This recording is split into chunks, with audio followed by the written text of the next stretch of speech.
Bonjour à tous et bienvenue dans ce nouvel épisode de Ça part en prod sur le métier de chef opérateur. Je suis évidemment accompagné de Mathis, le co-présentateur de cette émission. Bonjour Mathis. Bonjour Mathis. Et qui me sert aussi d'ami accessoirement. Yes. Nous avons aujourd'hui deux invités avec nous, Alexandre Nétour et Clément Church. Bonjour les gars. Bonjour, enchanté.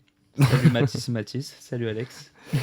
On va donc parler aujourd'hui de ce qu'est un chef opérateur, son rôle, quand est-ce qu'il intervient sur un projet, comment est-ce qu'on le devient, et puis s'interroger aussi avec nos jeunes invités sur le devenir de ce métier.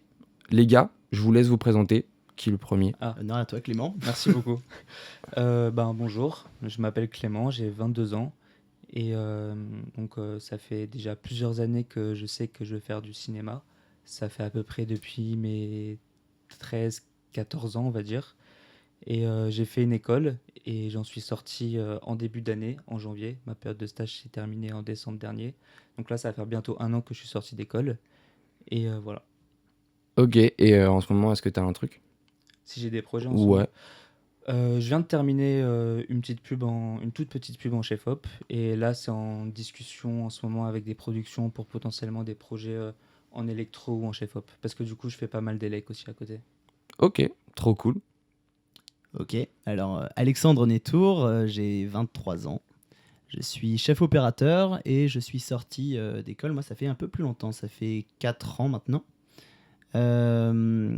C'est à peu près pareil que Clément. En réalité, j'ai commencé le cinéma à la période du collège, lycée. Voilà. Pareil, je pense comme beaucoup d'entre nous, je voulais être réalisateur. Et d'ailleurs, je pense que c'est un rêve qu'on a peut-être pour certains, en tout cas encore maintenant. Mais voilà, je gagne ma vie en tant que chef opérateur. Et actuellement, mes projets actuels, là, je viens de terminer un tournage, une production camerounaise, franco-camerounaise. Voilà, Ok, trop cool. C'était très intéressant. Et actuellement, je bosse beaucoup aussi pour des plateformes comme Twitch, YouTube. Voilà, là, c'est des productions d'e-sport en général. Et voilà, c'est un peu mes projets actuels.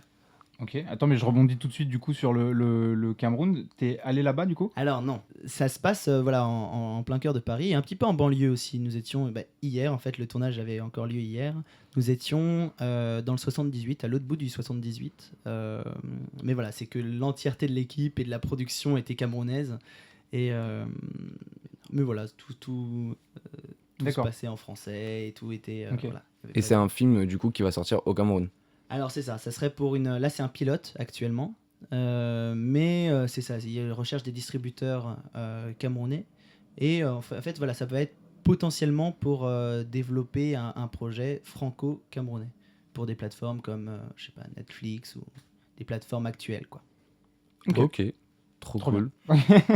Alors non, déjà, on voudrait commencer le podcast d'une manière un peu bête, c'est-à-dire on va vous donner la définition de ce qu'est un chef opérateur selon Wikipédia, et vous allez juste nous dire ce que vous en pensez. Donc, selon Wikipédia, un chef opérateur est un technicien en charge de la qualité visuelle d'un film. Comment vous pourrez réagir là-dessus? Qu'est-ce qu'on en pense? Ouais, c'est vrai qu'en résumant, si on devait résumer le métier en une phrase et pour l'expliquer le plus simplement possible à n'importe quelle personne, c'est vrai que c'est une définition assez simple. Mais le problème, c'est que je pense que tu dis ça à n'importe qui, la personne, elle a vraiment du mal à s'imaginer ce que fait vraiment un chef opérateur. Parce que ça englobe énormément de choses. Moi, par exemple, quand je parle de mon métier, quand je sors une définition comme ça, la plupart des gens, ils ont aucune idée de ce que je fais vraiment, mais vraiment aucune idée. Donc, c'est quoi un chef opérateur? Moi, j'ai une définition parce que les gens, ils se disent oui, mais ça, c'est le réalisateur qui gère ça, c'est le réalisateur qui fait ça. Et du coup, moi, pour ne pas confondre un peu les métiers, j'ai un peu une traduction, enfin une définition qui est, en fait, le chef opérateur, c'est un peu comme un traducteur. En gros, il va traduire la vision du réalisateur, parce qu'en fait, lui, un réalisateur, ça va avoir plein de choses à dire, ça va avoir plein d'idées, sauf qu'il va dire, là, je veux une image avec du contraste, là, je veux ci, là, je veux ça, mais en fait, ça veut tout et rien dire, c'est ça le problème. Et un chef opérateur, ça va un peu traduire ça, ça va essayer de chercher à comprendre, de définir un peu ce que veut visuellement le réalisateur pour ensuite donner des mots concrets aux techniciens. Donc pour moi, c'est un peu ça, c'est un traducteur en fait, le chef opérateur. Alexandre? Alors, je trouve que c'est une très belle vision, enfin, en tout cas, une très belle définition, comparé à un chef opérateur, à un traducteur. Il y avait on m'avait dit une phrase que je trouvais assez belle, qui était que, voilà, sans prétention aucune, mais que le chef opérateur, on peut le considérer comme le peintre d'un film. Le peintre, parce qu'il doit s'occuper aussi bien, comme le disait Clément, oui, c'est ça, de euh, traduire la vision du réalisateur. Je veux quelque chose de coloré. Et en fait, le chef opérateur, avec ses équipes, bien évidemment, va s'occuper de construire l'imagination du réalisateur. C'est-à-dire, je veux des images colorées, je veux beaucoup de lumière, je veux pas beaucoup de lumière, je veux un mouvement de caméra. Et en fait, il va traduire cette vision. Voilà. Euh, je pense que c'est plutôt complet, effectivement. Ouais, je trouve ça beaucoup correct par rapport, d'ailleurs, justement, comme tu dis, à la définition d'Internet. Parce que moi, justement, quand j'aime bien aller sur Internet et regarder juste les définitions qu'ils donnent, et tu te dis, un jeune qui voit ça, tu comprends rien du tout, quoi. Si je complète par rapport à la définition Wikipédia, il y a le mot technicien qui, je trouve, est très juste parce que nous sommes au service du film, au service du réalisateur, au service même d'une production. Euh, on doit traduire, je réutilise le mot. On doit traduire, mais il y a aussi peut-être une partie artistique.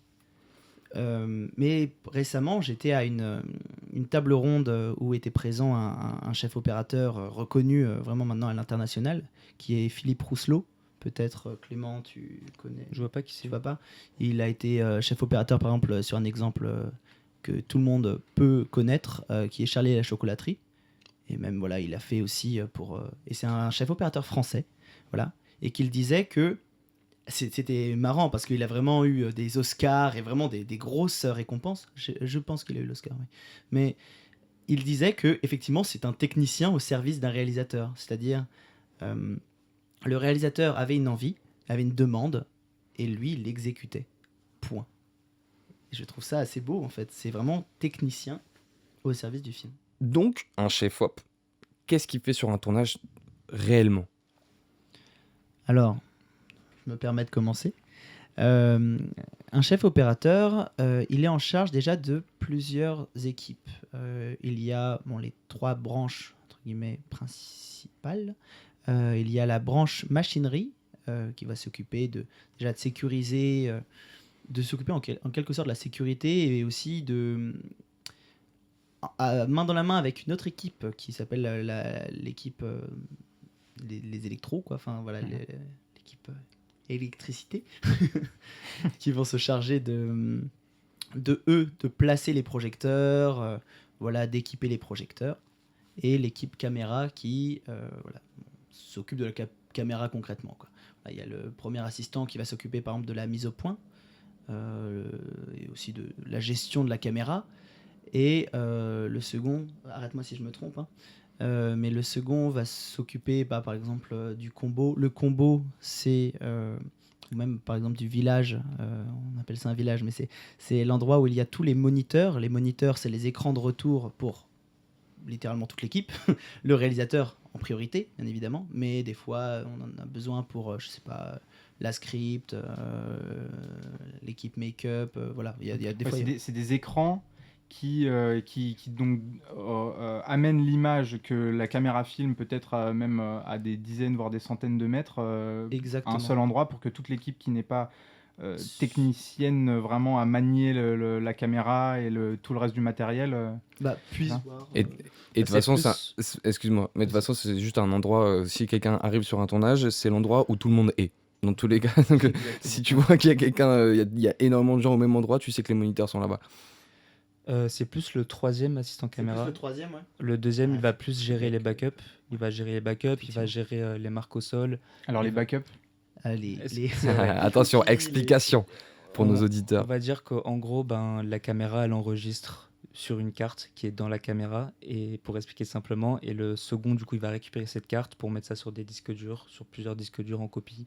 Ce qui est donc une responsabilité Énorme. dramatique. Énorme, exactement. Après, c'est vrai que oui, c'est souvent le troisième, mais des fois, quand par exemple, budget n'est pas, il n'y a pas Ouais. forcément de troisième. Donc c'est vrai que c'est pour ça que, en réalité, c'est difficile. Parce que ça dépend du projet, ça dépend du budget. Parce que s'il n'y a pas de troisième assistant caméra, il y aura, et ça sera le second qui va se charger de ça. Ou même en Exactement. réalité, ça- Comme s'il n'y a pas de second, ce sera le premier qui va tout gérer et que ça arrive Exactement, parfois. c'est ça. Oui, oui, c'est ça. C'est que ce que j'allais dire, ce qui est important à définir aussi, c'est que le rôle des chefs-op et même en général varie en fonction du projet et du budget du projet, quoi. Dire, prenons l'exemple de décoration. S'il n'y a pas de budget, il y aura une personne pour la déco, quoi. Alors que s'il y a énormément de budget, ils seront 6, 7, 8, et c'est ça pour tous les pôles. Effectivement. Donc, faut préciser. Pardon, Vas-y. j'ai un dernier élément parce qu'on n'a pas du coup précisé l'équipe machinerie. La machinerie, il s'occupe de la sécurité, mais également des mouvements de caméra. Par exemple, de gérer le travelling. Un travelling, c'est en quelque sorte, il peut y en avoir plusieurs styles. Il peut y avoir sur un outil qu'on appelle une dolly, mais généralement c'est sur des rails. Voilà, il y a un chariot, oui, on l'appelle le chariot. Je ne sais pas s'il y a un nom précis, mais Ouais, il y a plus. Enfin, voilà, en fait, c'est quelque chose qui permet de faire des mouvements qu'on appelle des mouvements de travelling, en fait. Voilà. Ouais, c'est la Avant, caméra qui arrière. glisse vers l'avant, vers l'arrière, etc., etc. Donc là, vous avez décrit les 3 pôles du secteur image, on va dire, sur un film, sur un Principaux, tournage. oui. Et donc, qu'est-ce que fait vraiment le chef opérateur individuellement? le chef opérateur, faut savoir qu'il travaille certes sur le plateau, mais il travaille aussi bien avant le plateau. Donc il travaille dans la phase de préparation, parce que le chef opérateur, c'est quand même un gros poste. Il est très proche du réalisateur. Il va interpréter une vision du réalisateur. Ça veut dire qu'il va y avoir beaucoup de rendez-vous à l'avance avec le réalisateur pour discuter en premier de ce que le réalisateur veut. Ensuite, le chef opérateur, il va aller sur les lieux et va dire, OK, le réalisateur, il veut ça, mais comment est-ce que je peux recréer ça dans ce lieu précis? Et ensuite, ce qu'il va faire, c'est avec tous les autres pôles, il va interagir avec eux pour mettre en place ça. C'est-à-dire que avec la lumière, il va voir avec eux comment est-ce qu'on peut installer ça. Avec la machinerie, quels sont les enjeux de la machinerie dans ce décor. Pareil, il va décider avec le premier assistant caméra comment est-ce qu'on va construire la caméra pour pour ce projet, quelle optique on va utiliser. Il y a plein de discussions, même avec le maquillage, même avec l'habillage. Par exemple, s'il y a une tenue qui est trop blanche en extérieur, ça peut peut-être poser problème. Ou à tel moment, une tenue qui est brillante en fonction des projecteurs qui vont être utilisés, ça peut poser problème. Il y a un gros travail en préparation, en plus du travail sur le tournage. Et aussi avec Et la après- déco, très important la déco. Avec la déco, ouais. Mais vraiment avec limite tous les postes, j'ai l'impression. Ouais. Donc, elle dure combien de temps, cette phase de préparation en général? Enfin, j'imagine que c'est en fonction des projets, mais... Ouais. ouais. Vas-y, je te laisse Ok, répondre. très vas-y. bien. Alors, ça dépend, ça, comme tu l'as très bien dit, ça dépend des projets. En réalité, il y a le chef opérateur travaille déjà beaucoup sur des documents qui lui sont souvent, soit qu'il va faire en partenariat, je sais pas quel mot on peut utiliser pour ça, mais qui peut faire avec le réalisateur, ou c'est le réalisateur, ou des fois, je sais pas pourquoi il y aurait un directeur artistique, mais voilà, des fois c'est un découpage technique, entre guillemets, c'est le document initial qui permet, entre guillemets, de traduire un scénario sous forme de plan, c'est-à-dire pour tel moment je veux par exemple un plan large. Un plan large, voilà, si je peux le définir, c'est voilà, un angle de vue large. Voilà. Et du coup, c'est ça, des fois ça peut être des temps de préparation très longs en fait. Ça dépend si c'est par exemple, je sais pas, j'ai un film qui doit se tourner dans le désert, voilà, c'est un exemple peut-être pas le meilleur, mais il y aurait une préparation forcément plus longue que si on devait tourner. Enfin, je dis ça, en réalité, les préparations, ça dépend du type de projet, quoi. Et en tout cas, Moi- le chef opérateur n'arrive souvent pas... Enfin, il n'est pas là à l'étape de la création du scénario, par exemple. Il arrive quand même Ah oui. dans un second temps. Je pense qu'il arrive à un moment où il y a l'argent qui est là. On sait qu'il y a une date de tournage de prévu. On commence à avoir pas mal de lieux. Et là, le chef opérateur peut vraiment commencer à travailler. D'accord. Après, il peut quand même arriver lors de l'écriture du scénario. Je sais que Ouais. sur certains projets, ça arrive que le chef op soit déjà défini. Chef op, ça veut dire chef opérateur, voilà, peut être défini dès le développement. De toute manière, il y a beaucoup Mhm. de personnes qui disent que un scénario n'est jamais totalement terminé que juste au moment même de la fin du montage, quoi. Des fois, il peut changer à tout moment. Donc c'est pour ça que si on parle de écriture, on peut dire qu'il peut arriver Ouais. même à ce moment-là, quoi. Ça peut même arriver que, enfin, ça c'est plutôt une question, est-ce que les chefs opérateurs peuvent être des arguments de vente? C'est-à-dire que des fois il y a des chefs opérateurs qui sont suffisamment connus pour peut-être arriver à l'étape du scénario et que ça soit un argument de vente auprès des producteurs et des financiers. Ouais, clairement, auprès des producteurs, clairement. Ouais. Bon, jamais un chef opérateur pourra se vendre auprès des spectateurs, comme peut l'être un comédien ou un. Enfin, d'ailleurs, la plupart des comédiens, on les utilise souvent eux comme argument de vente. Ou alors certains réalisateurs, mais jamais un chef opérateur pourra se vendre auprès du public. Ah, Il y a quelques exceptions quand même, parce qu'il y a des chefs opérateurs stars, surtout Ouais. essentiellement aux États-Unis, par exemple Roger Deakins, Roger Deakins, ou ouais. Richardson. Et en France, maintenant aussi, Ouais. il y a un très, très bon chef op qui s'appelle Mathias Boucard, qui là, récemment a fait Athéna de Romain Gavras. Ils sont un peu quand même des chefs opérateurs Oui, oui, bah, il y en a dits quelques-uns. stars. Caroline Donc, Champetier aussi. oui, c'est ça. Mais en fait, il y en a beaucoup. Il y en a énormément. Delbonnel, aussi Bruno Delbonnel, qui est le chef opérateur à l'époque aussi de Jean-Pierre Jeunet. Enfin, voilà. Il y a beaucoup de non-stars. Mhm. Quoi. Ouais, mais ça reste une niche qu'ils vont C'est aller vrai, voir. je quand suis même. d'accord. Je suis Voilà. d'accord avec toi. Mais par contre, auprès d'une production, clairement. Auprès d'une production, je pense que clairement, le fait que tel chef opérateur suive ce réalisateur, ça peut être un argument. Je pense D'accord. que clairement, ouais.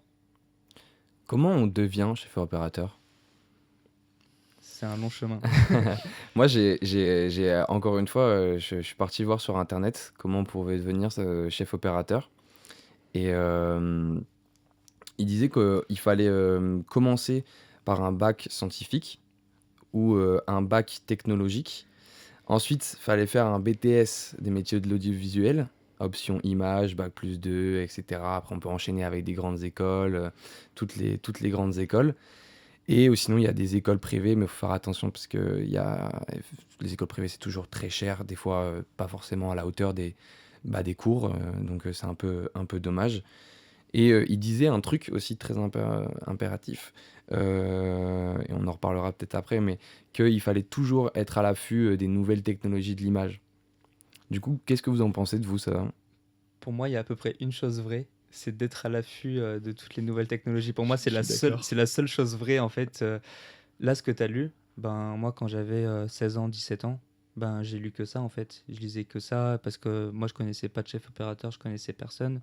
Et bah, du coup, ce que j'ai fait, c'est que je me suis dirigé vers un bac technologique en pensant que ça allait m'être utile, alors que il n'y a rien qui m'est utile maintenant, on va dire. Et pour moi, pour devenir chef opérateur, il n'y a pas besoin de tel ou tel parcours. C'est sûr que si on fait après une école, que ce soit une école de cinéma, un BTS, c'est sûr que ça facilite les choses. Mais pour moi, ce qu'il faut, c'est pratiquer. Il n'y a que ça. C'est pratiquer, pratiquer, pratiquer. Et ce qu'il faut savoir, c'est que jamais une production te prendra parce que tu as fait telle école, parce que tu as fait tel bac scientifique. Ça n'existe pas. La plupart du temps, quand je fais un projet, alors ça arrive qu'on te demande mon CV, mais c'est tellement rare. C'est sur 10% des projets, tu vois. Et pour moi, la seule chose à faire, c'est rencontrer le maximum de gens possible, commencer à faire des projets, même pas en chef opérateur, que ce soit à la lumière, en caméra, puis passer chef opérateur, enchaîner les projets. C'est comme ça qu'on se fait connaître et qu'on monte petit à petit, en fait. Alors, je suis tout à fait d'accord. Le seul point qui est intéressant, c'est vraiment d'être à l'affût des technologies. En réalité, ça veut tout et rien dire, en fait, comment devenir chef opérateur. Pour moi, quelqu'un qui tient une caméra, qui se met même sa lampe de bureau devant la face de quelqu'un, même si c'est la pire lumière du monde, on peut dire qu'il est chef opérateur. En réalité, je pense que ce qui va varier, ça va être la reconnaissance. La reconnaissance par des productions qui va dire « Ah oui, lui fait du bon travail » ou « Lui ou elle fait du bon travail ». Selon moi, c'est ça, c'est que le parcours, il n'y a pas un parcours pour devenir chef opérateur. Il y a des parcours, effectivement, pour s'initier à la technique. Pareil, moi j'ai fait le pire parcours du monde. Je viens d'un bac ES, voilà, rien à voir. J'étais en économie, ça m'intéressait pas du tout.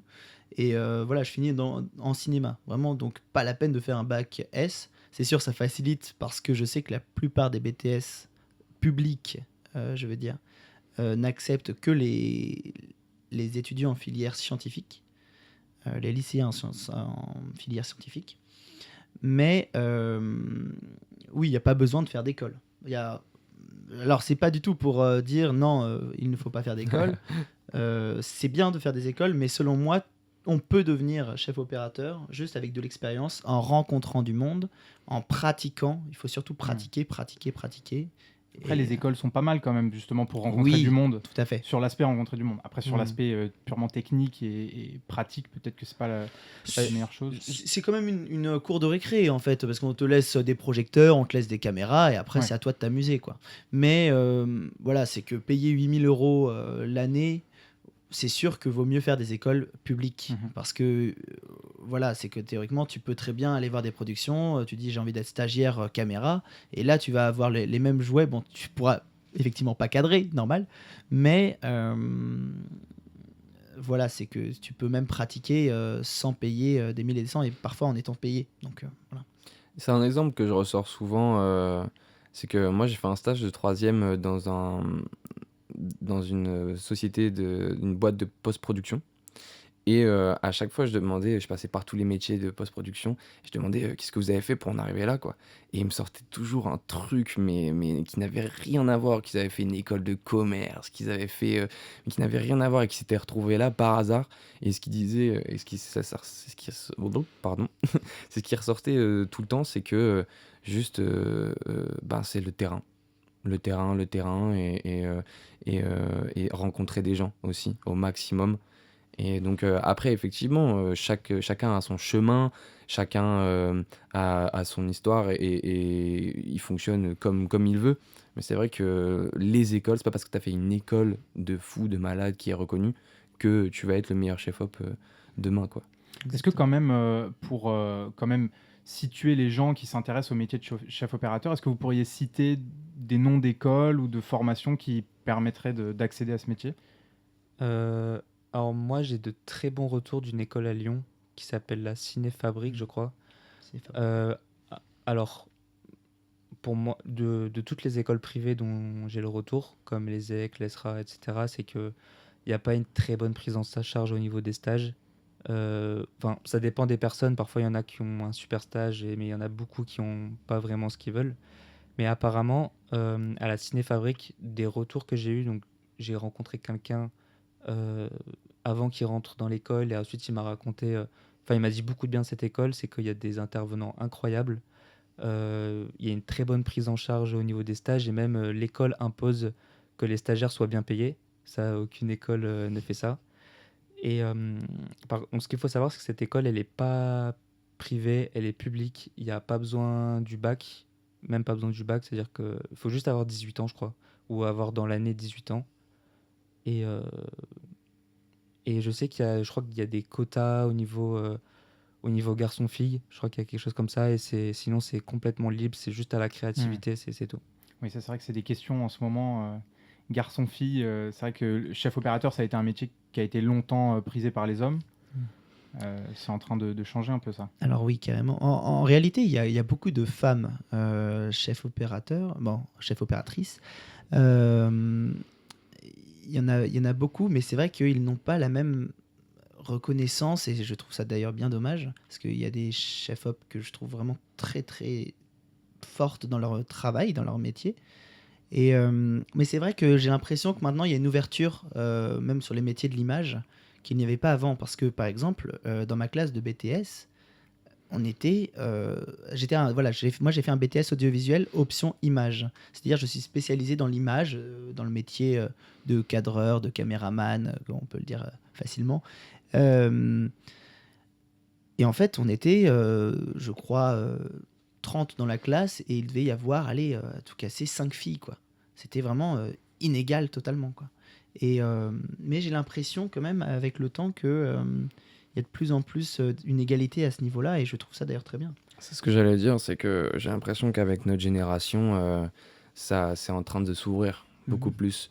Et que aussi, c'est parce que on éduquait les filles pour leur dire non, ça c'est pas un travail pour vous, etc. Tu vois, enfin vraiment à l'ancienne, alors que maintenant, je pense que les femmes se rendent compte que Tout à fait. c'est un métier pour tout le monde et comme tous les métiers, tu vois. Et c'est parce que c'est vendu comme un métier, entre guillemets, de technicien. De technicien, c'est un métier, entre guillemets, a- a- artisanal. En réalité, le cinéma, c'est totalement un métier artisanal. Et je pense que c'est parce qu'il n'y avait pas avant la même visibilité du travail de qu'est-ce qu'était réellement un chef opérateur, quoi, ou une chef opératrice. Voilà. Alors juste, je reprends ce que tu disais tout à l'heure. Tu parlais d'une formation aussi de caméraman. J'aimerais bien préciser pour ceux qui savent pas exactement ce qu'est le métier de chef opérateur. Est-ce que le chef opérateur tient la caméra? Alors, bah, ça dépend. Faut savoir qu'avant, en France, avant la nouvelle vague, de manière générale, le chef-op, il avait son cadreur. Sauf que du coup, il y a eu la nouvelle vague, les budgets étaient restreints et on devait faire des films avec très peu de budget. Du coup, le chef opérateur s'est mis à cadrer. Donc, dites-moi si je me trompe, mais je crois que c'est ça. Mhm. Et du coup, le chef opérateur s'est mis à cadrer et depuis en France, c'est resté. Et c'est assez rare que enfin, ou alors c'est vraiment un gros privilège que le chef opérateur puisse imposer un cadreur. Mais après, souvent, aux États-Unis, un gros chef opérateur, il aura son cadreur. De manière générale, c'est ça. Mm. Je Oui, pense, c'est quand même assez rare. je pense que ça dépend aussi des, pardon, des projets et des budgets. Moi, là, très dernièrement, j'ai fait une figuration. C'était une chef opératrice avec sa pointeuse. Donc la pointeuse, c'est Assistant caméra, première assistante caméra. voilà, qui permet de faire la mise au point. Et elle était caméraman aussi. Hmm. Donc elle faisait les deux. D'accord. Elle faisait les deux. La première assistante caméra faisait les deux. c'est Non, non, la chef, La celle chef-op. qui Ah oui, ouais, d'accord. la chef C'est op. pour ça. Je me suis dit, Non, non, la chef op faisait, tenait la caméra, elle était à fond dedans et tout, c'était assez drôle. Et elle était chef op, et donc Ouais. elle tenait Après, la sur un place de film, chef op. généralement, un long métrage produit, il y a souvent quand même une distinction entre chef opérateur et cadreur. Bah, du coup, en Ça France, dépend. non, Ah ouais? pas trop. Ok, parce que moi j'ai souvent vu Ça existe, ça. pardon, je Ouais. me permets de te couper, ou ça existe quand même. Récemment, c'était sur un film des frères Dardenne. J'étais en essai caméra voilà, ça s'appelle TSF. TSF, c'est un groupe de location de matériel. Et il y avait le cadreur, en fait. Après, en fait, je pense que ça dépend aussi des productions dans le sens où, en étant chef opérateur, s'il y a un mouvement dit de steadicam, avec le bras articulé, on aura un cadreur steadicam. Moi, je sais que je n'ai pas la formation pour être steadicammer, ou par exemple, je sais que ça existe aussi, les cadreurs avec les stabilisateurs, voilà, les outils gyro-stabilisés. Donc c'est ça, juste un Steadicam, c'est un outil qui permet de stabiliser les mouvements Exactement, de la c'est caméra. ça. Alors là, c'est fait de manière mécanique. Maintenant, il y a voilà, les têtes gyrostabilisées qui sont là plus de manière. Il y a aussi un peu de mécanique, mais c'est essentiellement électronique qui va calculer. Bon, voilà, là, on va pas rentrer dans les détails, mais C'est des robots, quoi. c'est des robots en quelque sorte. Exactement. Exactement. Et là, des fois, il y a des cadreurs spécialisés là-dedans. Là-dedans, voilà. C'est Les Steadicamers, ouais. Steadicammer. Ouais. Voilà. Donc c'est une personne que le chef opérateur va diriger. Souvent, c'est une personne que le chef opérateur connaît très bien parce que du coup, le Steadicammer doit vraiment comprendre ce que le chef op aime. Il doit vraiment rentrer dans sa tête en fait pour savoir quand le chef op lui parle, qu'il comprenne directement ce qu'il veut. Généralement, c'est quelqu'un qui prend souvent il prend souvent le même Steadicammer. C'est un métier de confiance, effectivement. En réalité, tout comme le métier de chef opérateur vis-à-vis du métier de réalisateur, le réalisateur doit avoir confiance en son chef opérateur. Parce que, en fait, tout comme le premier assistant réalisateur, lui qui va se charger de littéralement de tout le plateau, voilà. Le chef opérateur est comme le bras droit du réalisateur. C'est un peu celui qui va être le plus proche avec voilà, les différents autres groupes, enfin chefs de groupe. Voilà. Mais c'est pour ça qu'il y a beaucoup un aspect, il faut avoir confiance les uns envers les autres pour avoir le travail dans les meilleures conditions. Quoi. Et donc de la même façon, juste, par exemple, le chef opérateur est la personne qui va décider d'une lumière, voilà, d'une couleur, mais c'est pas le chef opérateur qui va installer la lumière, on est d'accord? On est d'accord. Alors, après donc ça dépend en fait, ça dépend des projets, concernant les choix du réalisateur du chef Ça me fait rire opérateur. depuis tout à l'heure, on dit ça dépend des projets. Bah, Ça dépend des C'est du projets. cas par Ouais, cas en ouais. réalité, hein. Il y a certains projets où le réalisateur va avoir une idée très fixe en tête concernant l'image et le chef opérateur va décider de rien et ça arrive que parfois le réalisateur dise, «Là, tu as carte blanche». Enfin, peut-être pas à ce point, mais il va lui donner 2-3 indications et après le chef opérateur fait comme il veut. Je parle plus d'une relation entre le chef Voilà, opérateur et ouais. les électros, Ouais. machinaux, etc. Et pour revenir à cette fameuse table ronde auquel j'ai assisté avec Philippe Rousselot, tu as exactement le même discours que lui. C'est bon signe. Concernant voilà, les réalisateurs, lui, il a bossé avec des grands réalisateurs qui avaient vraiment des idées bien précises. Et il y avait une question dans la salle qui lui demandait mais est-ce que des fois ça doit pas être entre guillemets frustrant d'avoir sa créativité bridée? Et il disait non, au contraire. C'est déjà, je pense déjà que ça doit être d'autant plus compliqué parce que ça veut dire qu'il faut vraiment essayer d'adapter sa vision pour que ça colle avec celle du réalisateur. Mais c'est d'autant plus intéressant de trouver des solutions pour faire en sorte que l'univers que va apporter le chef opérateur, l'univers bien sûr, bon, c'est très, très poétique, mais non, c'est plus oui, sa vision, la vision du chef opérateur puisse coïncider avec celle du réalisateur. Et d'autres cas où littéralement carte blanche, où le réalisateur ne va pas du tout s'y connaître en images et va dire oui, je veux une scène, un exemple encore sûrement très mal choisi, mais je veux une scène dramatique. Il va te dire ça et toi tu vas te retrouver face à tes équipes et tu vas dire bon on veut une scène dramatique les gars. Que fait-on? Que fait-on? Souvent, ça met un peu la pression d'ailleurs, parce que le réalisateur, il se dit, il fait. En fait, c'est une question de confiance du coup. Tu te dis, ok, on me demande ça, ça veut dire que tu dois quand même rentrer dans sa tête, même si tu as carte blanche, pour que ça lui plaise, dans Exactement. tous les cas. Et d'un côté, ça met un peu la pression. Du coup, on répond vraiment pas du tout à ta question, Mathis, pas je suis désolé. Non, mais c'était intéressant aussi. Non, mais donc du coup, par rapport peut-être plus à la relation entre le chef opérateur et l'électro, il Ouais. va quand même y avoir une personne qui... alors par exemple, je sais pas, il va y avoir une lumière blanche en douche, mais ça va être l'électro qui va peut-être choisir le modèle de la light. Enfin, là, c'est vous qui... Pour, Excuse-moi, juste aussi pour préciser, en douche, voilà, ça veut dire une lumière venant d'en haut, voilà. du coup, tu parlais concernant le choix de la lumière, c'est ça? Bah, par exemple, c'est-à-dire qu'il Ouais. va y avoir encore une nuance, Ouais. une strate entre la personne qui va penser la scène, la personne qui va penser comment faire la scène et la personne qui va choisir le modèle précis de la light qu'on va mettre sur le... et comment est-ce qu'on va l'accrocher. Alors, je suis désolé de répondre encore, ça dépend.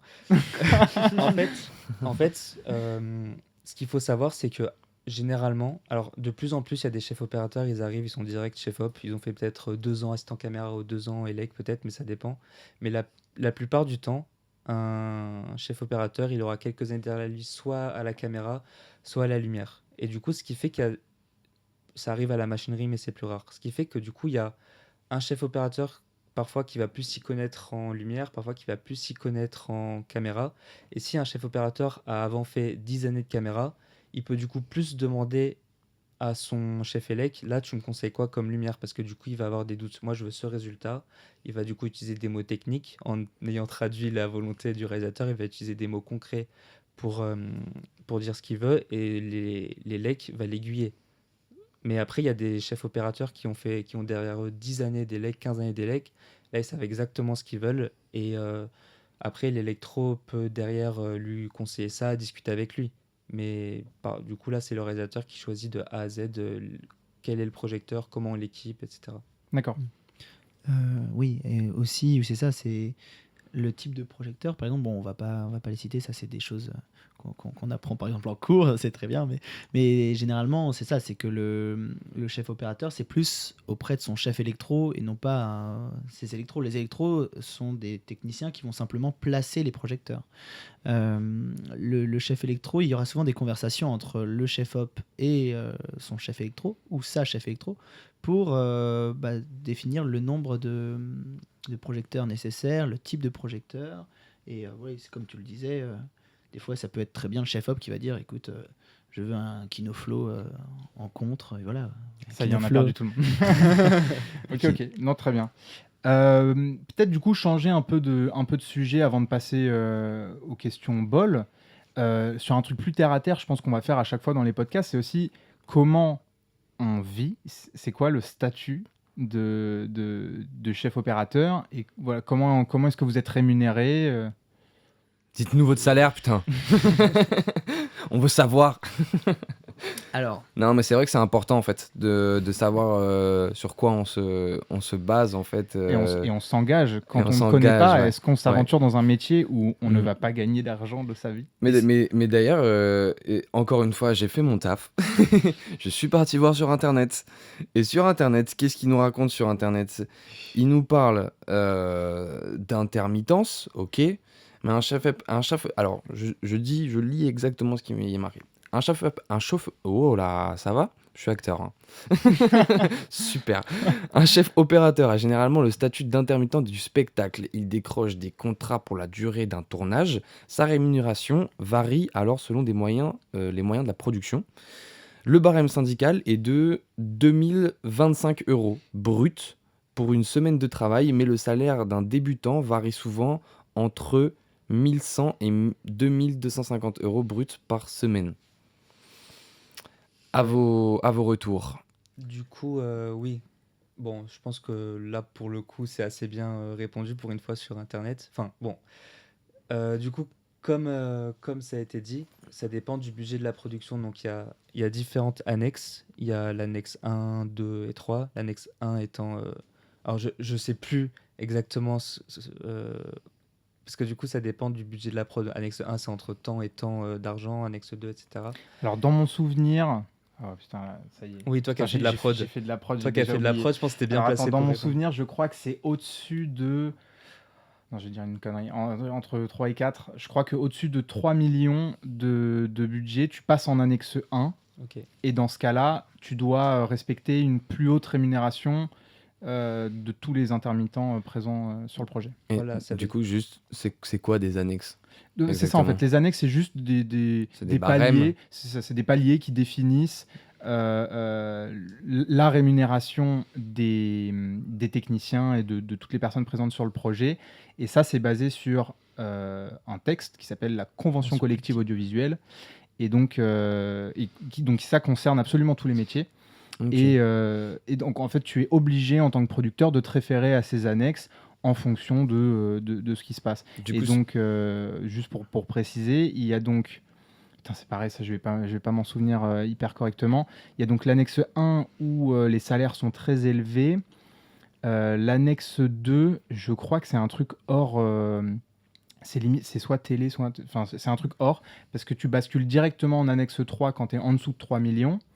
Et là, attends, il faudrait que j'ai un assistant prod avec moi à mes côtés. Donc tu bascules dans cette annexe-là, et si tu es en dessous d'1 million de budget, là tu passes hors annexe, et dans ce cas-là tu passes sur hors convention collective. Donc en fait tu dois juste respecter le SMIC, qui est aujourd'hui autour de 90 € par jour pour les techniciens. Et si c'est une pub, par exemple, bah, le salaire va pas être le même. Le salaire va être bien plus élevé. Quand tu as un chef-op, quand tu un gros chef-op en pub, tu es payé plusieurs milliers par jour, par exemple, tu vois. Ce que tu gagnes en un jour en faisant une grosse pub, tu peux le gagner en un mois sur un tout petit long métrage, tu vois ce que je veux dire. et d'ailleurs, ça, comment ça se fait? C'est une Par question. rapport aux pubs. Ouais, comment Généralement, ça il y se a fait? le même les- budget les- qu'une pub. Enfin, une pub peut avoir le même budget qu'un long métrage. Des fois, c'est totalement aberrant. Bon, Ouais. j'exagère peut-être un petit peu, mais des fois, il y a des budgets phénoménaux pour des formats qui durent parfois 3 minutes, quoi. Voilà, même moins, hein. Des fois, il y a des pubs qui 45 secondes. Ouais, parce qu'en fait, Bah, il y a le budget pour le tournage, mais en fait, il y a un énorme budget aussi après pour la redistribution, que ce soit en télé, en cinoche, etc., etc. bah, pour expliquer ça assez simplement, généralement, quand, quand c'est un long métrage, ben, il faut se poser la question qui ramène l'argent aussi. Généralement, maintenant, en France, il n'y a pas vraiment beaucoup d'argent pour le cinéma. Et du coup, qu'est-ce que vont faire les boîtes de location de matériel? Voilà, moi, je travaille avec les boîtes de location de matériel, du coup, je peux parler de ça. Après, chacun à son niveau pourra parler d'autres choses, mais une boîte de location de matériel va faire des réductions pour les projets de fiction.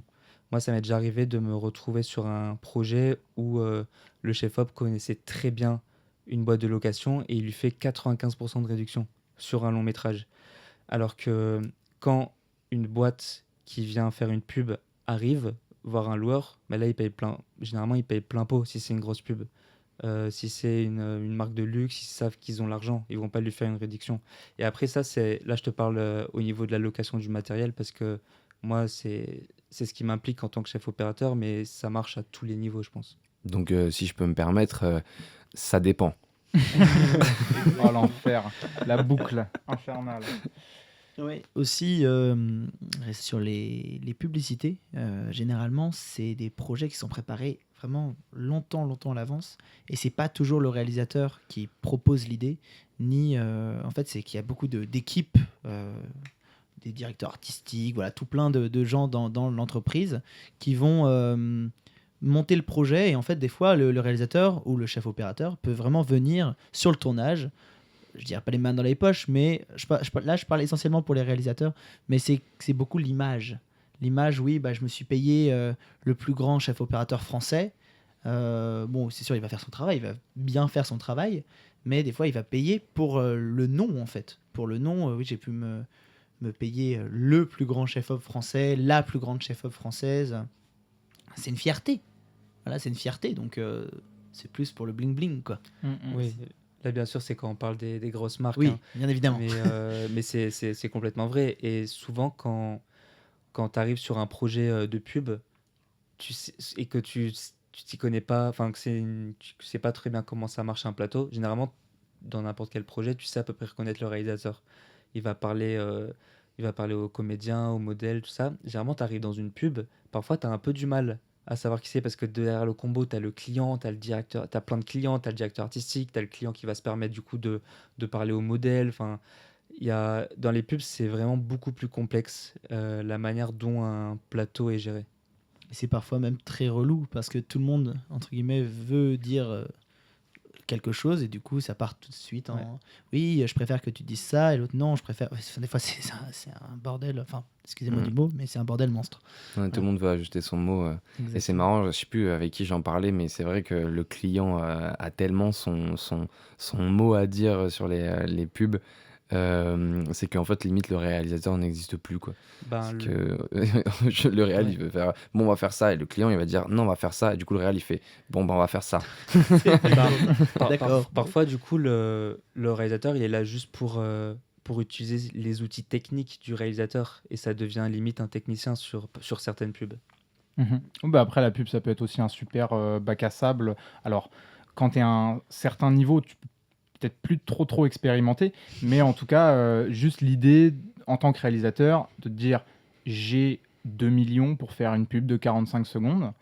Euh, tu peux peut-être te permettre des trucs fous, des mouvements de caméra, des foules, Ah non, mais ça. des trucs qui sont tarés et qui pourraient pas du tout exister dans la fiction, en vrai. Et oui, ce sont des vrais chiffres. C'est possible, messieurs, dames. C'est vraiment. Non, je pense que la pub et le clip, c'est incroyable que tu sois, peu importe le poste, je pense, du moment que tu fais un métier artistique, entre guillemets. Bon, il y avait le débat par rapport au dernier podcast, mais pour moi, le chef opérateur, il a une part d'artistique et du coup, sur une pub ou un clip, tu peux essayer plein de choses. C'est ça qui est trop intéressant. Tu peux essayer plein de choses que tu peux ensuite appliquer sur de la fiction parce que en fait, tu peux te permettre de tellement de choses sur le clip et la pub que tu peux pas trop te permettre comme ça en fiction, mais du coup, tu peux essayer, tu peux essayer des choses qui vont ensuite pouvoir te servir à l'avenir. Et ça, c'est super, je trouve. Alors juste pour revenir un peu niveau chiffres, on parle que de gros sous depuis tout à l'heure. Est-ce que vous pouvez quand même dire aux auditeurs que vous ne gagnez pas 10 000 euros par mois? Je gagne pense 10 000. a priori. Ok, pardon. Désolé. Non, mais parce que voilà, c'est juste préciser que certes, c'est comme tous les métiers de l'intermittence, mais on gagne beaucoup d'argent en peu de temps, mais c'est pour équilibrer. Alors, pardon, je me Vas-y. permets, si je peux être totalement honnête, totalement transparent, en réalité, je gagne plus d'argent avec la réalisation qu'avec le métier de chef opérateur. Parce que les clients payent plus, tout simplement. Et chef opérateur, c'est sûr que pour accéder à par exemple à des longs métrages, comme nous sommes jeunes, c'est vrai qu'il y a les productions ont moins confiance. Ils peuvent avoir confiance, hein. Des fois, ça peut arriver, mais ils ont moins confiance, et ce qui est totalement normal parce qu'ils se disent il y a moins d'expérience derrière. Est-ce que il arrive peut-être à gérer un projet de 3 jours, mais est-ce qu'un projet qui va durer 2 mois, 3 mois, voire plus, voilà, est-ce qu'il arrivera à avoir les épaules pour ça, quoi. Et, et du coup, en réalité, je pense, peut-être que je me trompe, peut-être que Clément, tu es chef opérateur sur les plus grosses fictions françaises, mais mais je pense en tant que jeune, on est plus sur des projets avec des budgets moindres. Voilà. En tant que chef opérateur, je veux dire, évidemment. Oui, exactement. Moi, la plupart du temps, quand je suis chef opérateur, c'est sur des petits projets. Et moi, j'ai envie de dire que je me rémunère surtout avec les images, en fait. C'est que même parfois, si sur un projet, je vais être payé je ne sais pas combien par jour, mais pour moi, la vraie valeur actuellement, c'est de récupérer des images, pouvoir les monter et pouvoir les proposer à des réalisateurs, des productions, tout ça. Euh, En élec, en vrai, c'est en élec que je gagne de ma vie, on va dire. J'ai récemment fait un long métrage en électro, en chef électro. J'ai fait des gros projets avec des gros comédiens en chef élec. Donc, au niveau de l'élec, ça monte de plus en plus. C'est avec ça que je gagne ma vie. Mais pour le moment, en chef opérateur, c'est beaucoup plus lent, on va dire. C'est beaucoup plus difficile pour faire en sorte que les prods nous fassent confiance, surtout qu'on est jeune. Et donc, c'est vraiment pas avec le métier de chef opérateur que je gagne ma vie pour le moment. Après, voilà, ça va. Enfin, je pense, c'est avec le temps, l'expérience. Là, comme tu le précisais très bien, c'est que c'est beaucoup d'expérience qu'on emmagasine.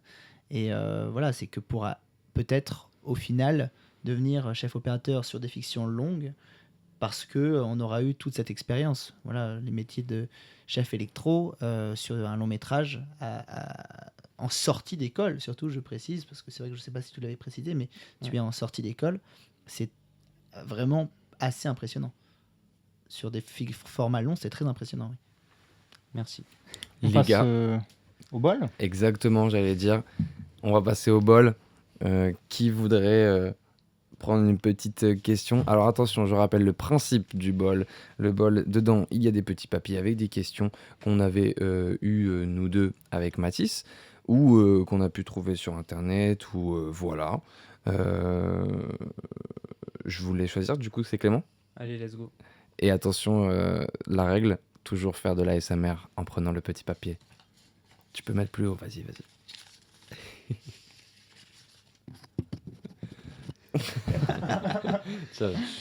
Je sais pas si ça rend bien. Ok, donc je l'ai à vote. Yes. Selon James Cameron, le choix de la focale dans une scène ou un plan, c'est définir le souvenir que vous en auriez. Pardon, excusez-moi, je reprends. C'est définir le souvenir que vous en auriez si vous y étiez. Qu'est-ce que vous en pensez? Alors, je vais relire la Est-ce que, question. est-ce que c'est compréhensible pour vous?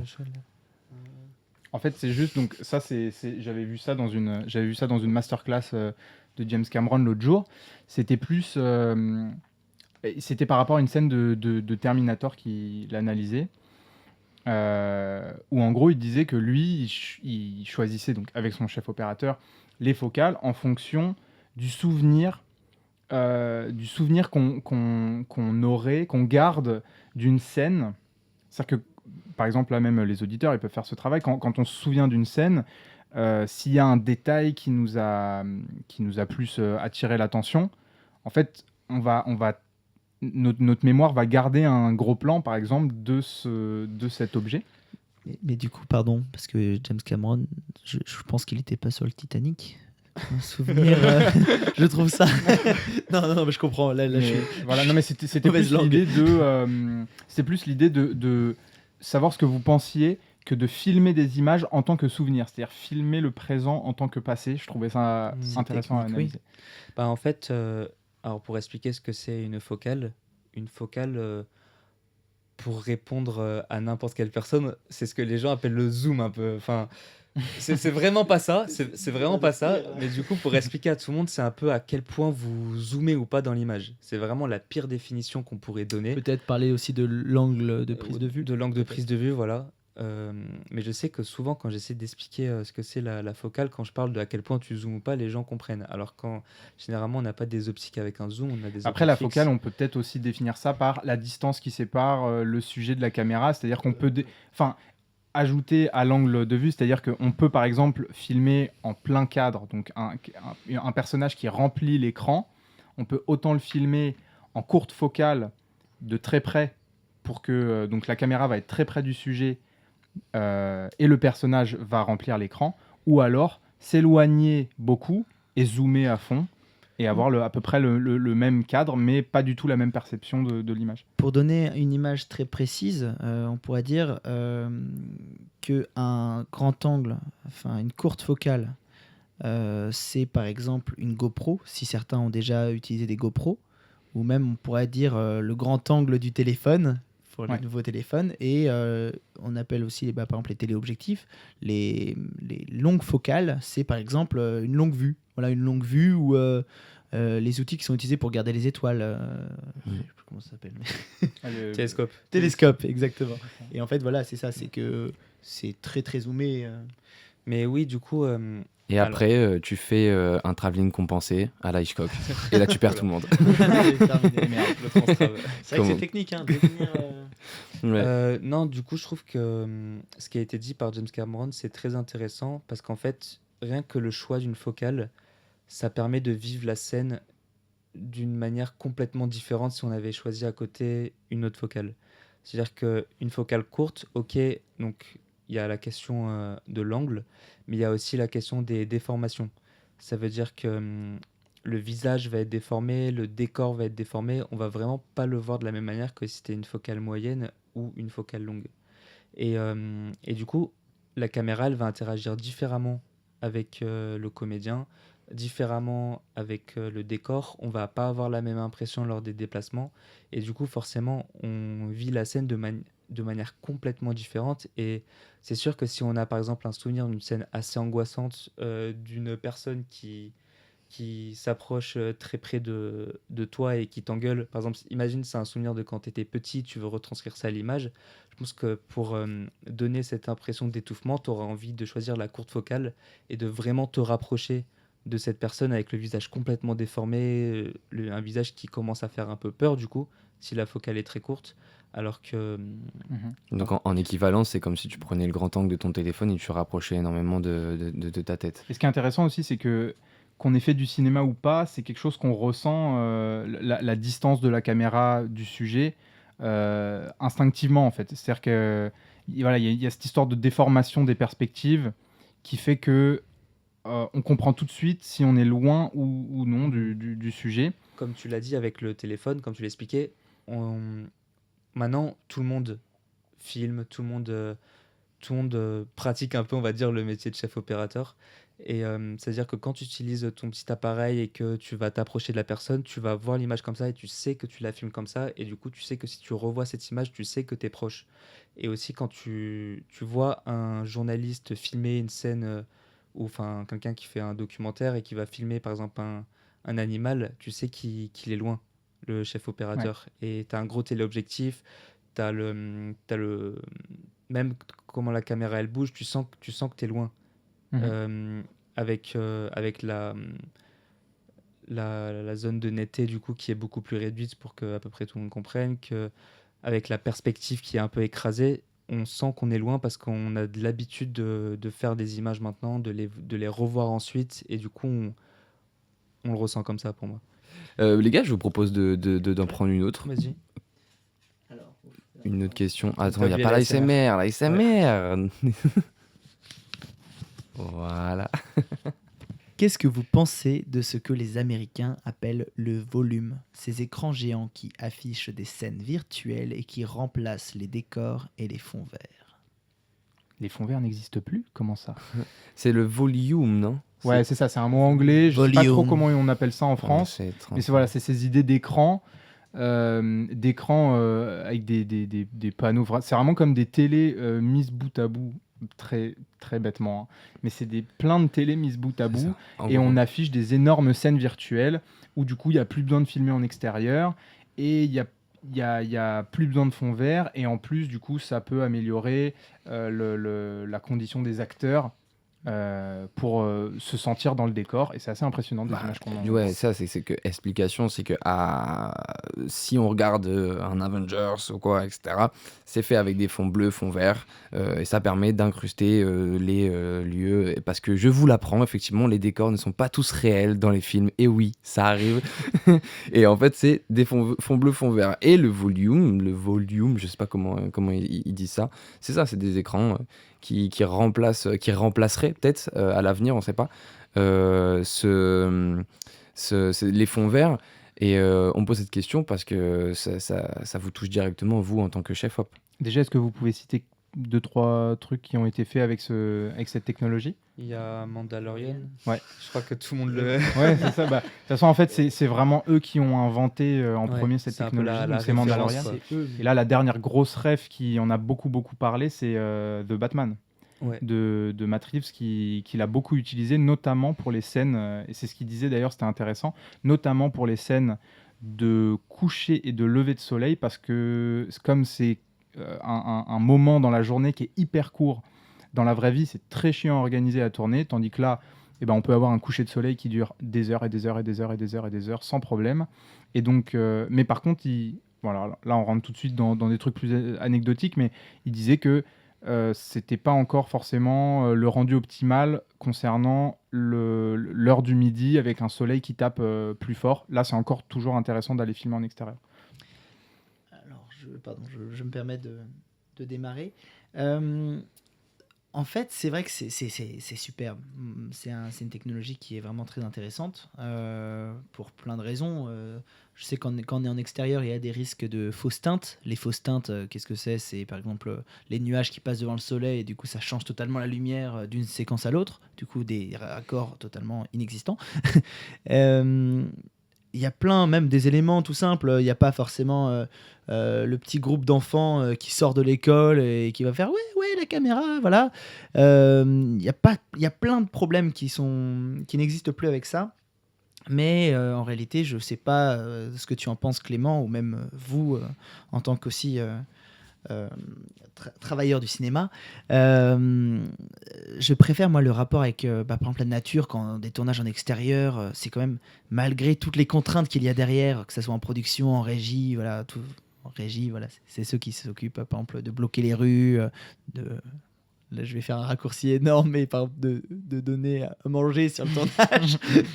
Raccourci C'est que ça. énorme. Hein, la C'est régie, que c'est- ça. la régie, c'est Non, bloquer mais les c'est rues et vrai donner que la c'est- bouffe. Non, Sans régisseur, l'orga nous du- n'existerons pas. C'est l'orga du tournage C'est exactement ça. qui concerne absolument tout le monde. Ça va de bloquer des emplacements de véhicules, donc les réserver, contacter les bonnes personnes pour accéder. Voilà, c'est C'est- toute l'organisation un petit peu chiante du tournage, mais qui est hyper nécessaire.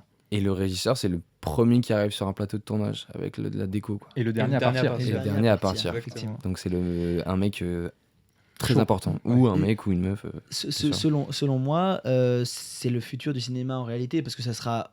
Là pour l'instant, c'est quand même une technologie assez chère, mais voilà, c'est que ça va être limite moins cher bientôt de faire ça que de tourner dans un décor extérieur, par exemple, tourner à la Maison Blanche. Bon, c'est pire exemple encore. Aujourd'hui, j'ai vraiment T'as pas beaucoup le d'ébats. don de donner Après des ça va, il exemples y un peu a nuls. pire. il y a pire. C'est vrai. Mais j'avoue que moi, j'aime bien toujours ce rapport au décor naturel, quoi. Au décor d'être, sentir même les odeurs. Enfin voilà, il y a quelque chose de très. Je sais pas, je trouve ça fait très colonie de vacances, quoi. Je sais pas. Bon, bien sûr, pas sur tous les projets, bien évidemment, mais mais je trouve que quand tu es en studio, c'est beaucoup plus oppressant, beaucoup plus. Voilà, j'avoue que c'est un rapport que j'aime moins. Moi. Mais D'accord. C'est vrai que Y a- c'est y a c'est- pas- Ouais, vas-y. pardon, c'est spécial. J'ai eu l'occasion de tourner en tant qu'acteur dans du studio. C'est assez spécial. Bon, c'était pas des fonds verts, tout ça, mais c'est vrai que c'est une ambiance totalement différente du tournage que tu as sur place. Euh, Enfin, quand je dis sur place, c'est du coup en extérieur. Mais c'est marrant parce que tu vois, je trouve que du coup, t'es beaucoup plus détente par contre. Mm. Parce Oui, que bah, ça c'est vrai. vu que T'as tu pas les contrôles contraintes. tout, t'as aucune contrainte, tu contrôles tout, c'est détente. Mais c'est étrange du coup, parce que t'as Ouais, vraiment l'ambiance une est. lumière Ouais. artificielle toute la journée. C'est pesant, je trouve. Ouais. Ouais, Bah, Après, en- c'est vrai que c'est le futur. Par contre, ça, ouais. c'est certain, c'est le futur. ouais. Bah, c'est sûr que pour un chef et opérateur, c'est aussi beaucoup plus détente, que ce soit de Ouais. tourner en studio. Tu t'as pas, comme tu avais dit, les nuages qui passent, t'as pas le soleil. Attention, faut finir vraiment à telle heure parce que sinon le soleil va passer derrière cette tour. T'as vraiment pas toutes ces questions-là. T'as une lumière que tu mets en place. Déjà, c'est très intéressant parce que tu peux la maîtriser de A à Z. En fait, ta lumière, t'es pas embêté par le soleil qui tourne, par la lumière qui passe par le volet, tout ça. Tu la crées vraiment de A à Z.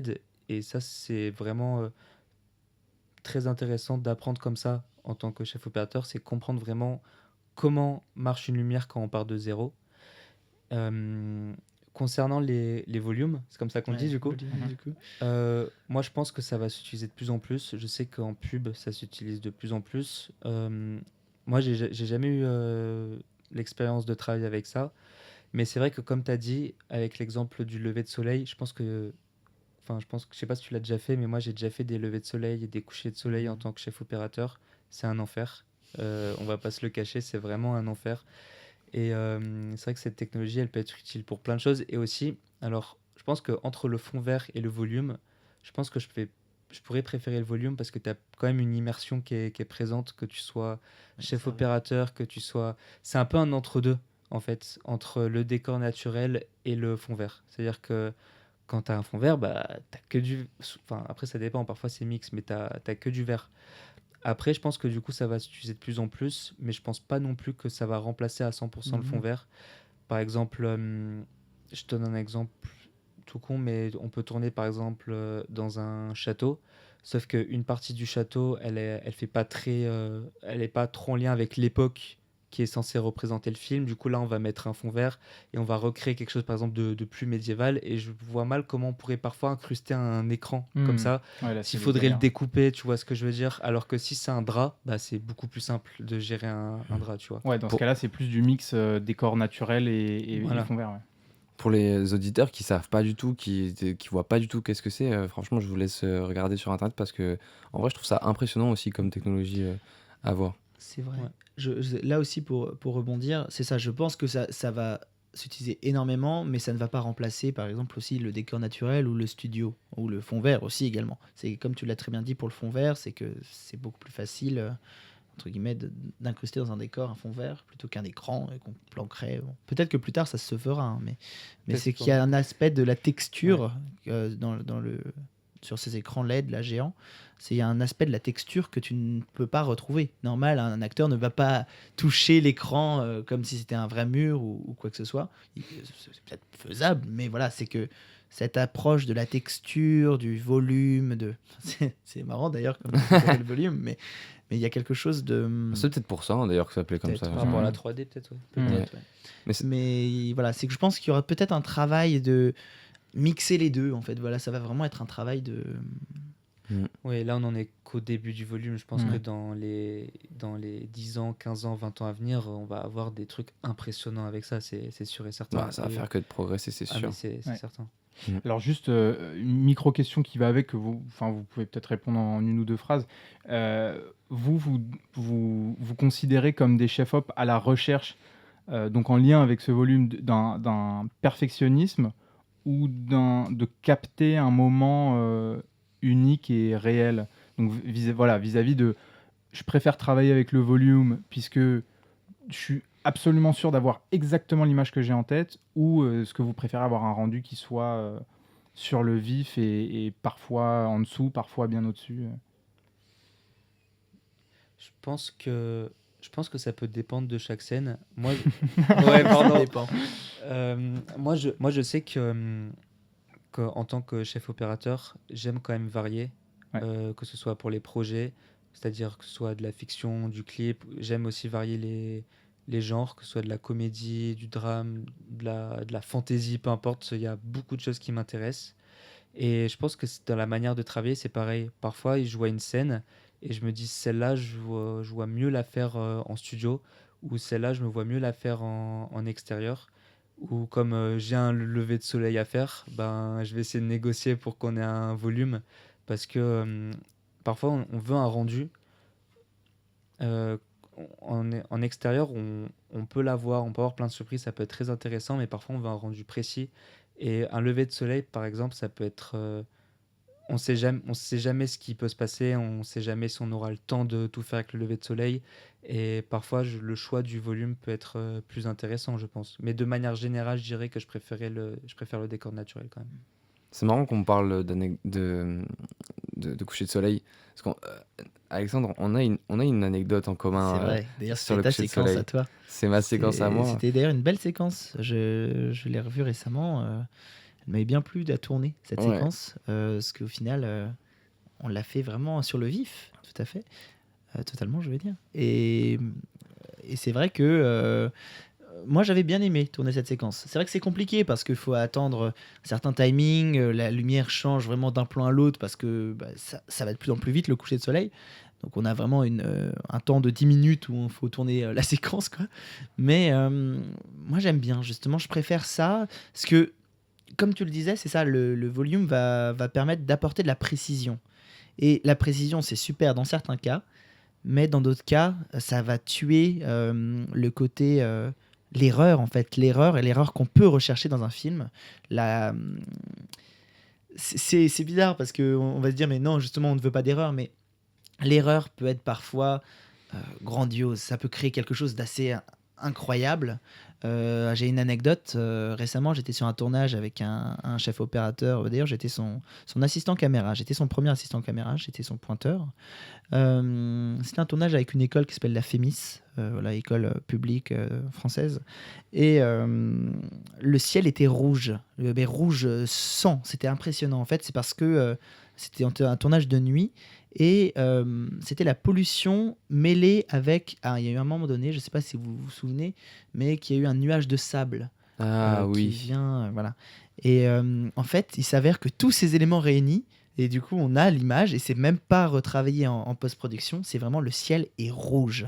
Et je trouve ça fantastique. Et ça, c'est une erreur. C'est une erreur parce qu'il y a plein d'éléments qui viennent, et ça, par exemple, c'est pas possible. Enfin, c'est possible avec le volume, mais l'idée ne nous serait peut-être pas forcément venue, quoi. Et ça, c'est toutes ces petites erreurs qui, je pense, font la beauté d'un film. L'une des questions principales du podcast, comme je vous en parlais en off juste avant, qui est sur l'avenir. Donc voilà, c'est un podcast où on met en avant des jeunes pour parler de cinéma. Vous venez de faire vos premiers mois, vos premières années dans l'industrie. Comment est-ce que vous voyez tout ce milieu-là évoluer par rapport au métier de chef opérateur ? Et comment vous aussi, vous voyez évoluer? Donc comment Attends. La première question, avant comment nous on se voit évoluer, c'est comment on voit le cinéma évoluer. Comment va évoluer. chef opérateur. Ben, en fait, c'est-à-dire qu'on voit bien que l'industrie est en train de changer de jour en jour drastiquement, que ce soit au niveau des métiers qui apparaissent, qui disparaissent, au niveau de la chronologie des médias, au niveau des nouveaux acteurs du cinéma, les plateformes, au niveau des quotas, des financements, du Et CNC, aussi, 1 milliard de trucs. aussi au niveau technologie, on en parlait tout à l'heure. Aujourd'hui, il y a Exactement. tout le temps des technologies nouvelles. Et le chef opérateur, bah, il est forcément lié à ça. Mm. Quand je dis technologie nouvelle, c'est lié à l'image, hein, du coup. Donc, comment on voit ça, quoi. Ok. Je pense que là où le métier de chef opérateur il est le plus impacté, vu que c'est quand même un métier très technique, c'est au niveau des nouvelles technologies. Il a déjà vraiment bien évolué. Rien que avec le passage du numérique. Euh, on- Avant, on travaillait avec des caméras qui étaient vraiment gigantesques. Rien que pour les passer d'un travelling à un trépied, c'est un travail énorme. Maintenant, les caméras elles sont de plus en plus petites, les optiques sont de plus en plus petites, tout est miniaturisé, Et léger aussi. tout est beaucoup plus léger, et c'est aussi le cas avec les projecteurs. C'est-à-dire qu'avant, on avait des projecteurs qui étaient énormes pour essayer pour que la caméra puisse capter assez de lumière. Il fallait des projecteurs gigantesques.